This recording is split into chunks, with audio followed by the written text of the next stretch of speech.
Sehingga busa sampo itu makin tinggi. Begitu makin tinggi jatuh kena hidung kepala suku. Dia mencium harum dari busa sampo itu, langsung pergi, tidak mau lagi bilas dengan air. Bismillahirrahmanirrahim. Bagaimana cara berdakwah? Menurut Allah dalam surat An-Nahl ayat 125. Surat 16 ayat 125. Serulah manusia ke jalan agama Tuhanmu dengan hikmah, arif, bijaksana. Berdialog dengan mereka pun dengan arif dan bijaksana. Kepada siapa Allah beri petunjuk, kepada siapa Allah sesatkan.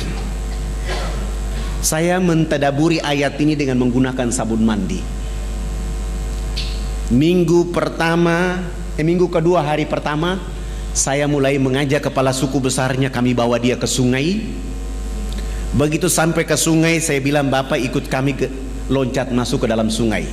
Kami 20 orang ditambah kepala suku bersama-sama jebur masuk dalam sungai. Sesudah itu naik, saya bilang kepala suku berdiri di samping kanan saya, Paradai 19 orang berdiri di depan. Dan saya bilang sama kepala suku, Bapak ikut gerakan kami. Saya kasih beliau satu sabun dan saya bilang, Bapak ikut gerakan kami. Begitu kami gosok sabun di sebelah kanan, kepala suku ikut gosok sabun di sebelah kanan. Kami gosok sabun di sebelah kiri, kepala suku ikut gosok sabun di sebelah kiri. Sesudah itu saya ambil sabun dari tangan kepala suku, saya ganti dengan sampo. Rambut kami orang Irian itu kalau belum kena air dengan sampo itu rambut tenang-tenang saja. Begitu kepala suku dia siram sampo satu botol kecil di atas rambutnya, dia keramas, rambut keribu keriting itu dia mekar kayak bunga yang berkembang. Sehingga busa sampo itu makin tinggi. Begitu makin tinggi jatuh kena hidung kepala suku. Dia mencium harum dari busa sampo itu, langsung pergi, tidak mau lagi bilas dengan air.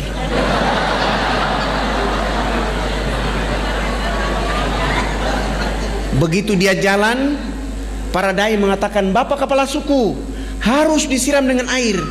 Kepala suku menjawab, tidak anak, ini wangi. Rupanya selama hidupnya baru pertama mencium bau harum. Kepala suku ini 6 hari berturut-turut mandi tidak pernah bilas dengan air. Di hari ke-6 beliau ikut kami datang mandi jebur dalam sungai. Sesudah itu naik, beliau gosok sabun, gosok sampo, dia pakai koteka kayak tadi, berjalan kayak kuntilanak yang berjalan. Kena matahari, busa sabun itu kering di badan, busa sampo kering di rambut. Kepala suku langsung ke kebun bekerja seperti biasa seorang petani. Jam 2 siang dia pulang ke rumah. Pada saat pulang ke rumah Allah turunkan rahmat berupa hujan kena di tubuh badan. Busa sampo dan busa sabun yang tadi kering itu muncul kembali. Beliau gosok-gosok sampai hilang itu busa sampo dan sabun. Allah ganti dengan kesegaran jasmani. Kepala suku ini tiba di rumah, tidur dari jam 3 sore sampai jam 9 pagi hari berikutnya. Begitu pagi-pagi kami datang ke rumahnya jam 9 pagi, kepala suku langsung angkat bicara. Anak, mandi yang benar itu yang anak ajarkan. Bapak kemarin dimandikan oleh Tuhan Sang Pencipta sehingga Bapak tadi malam tidur menjadi enak. Selama ini Bapak belum pernah tidur enak seperti tadi malam. Oh, bagaimana kalau pagi ini Bapak ikut mandi? Beliau dengan senang hati ikut kami ke sungai. Hari itu baru mandi dan resmi bilas, naik tidur dari jam 9 pagi sampai jam 3 sore hari itu.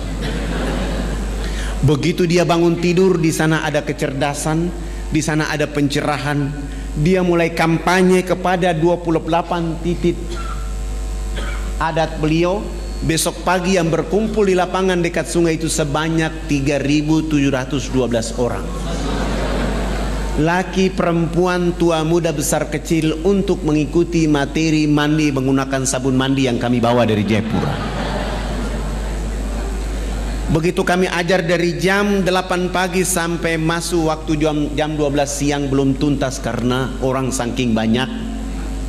Saya skorsing pelajaran mandi karena kami mau sholat duhur. Alhamdulillahi Rabbil Alamin.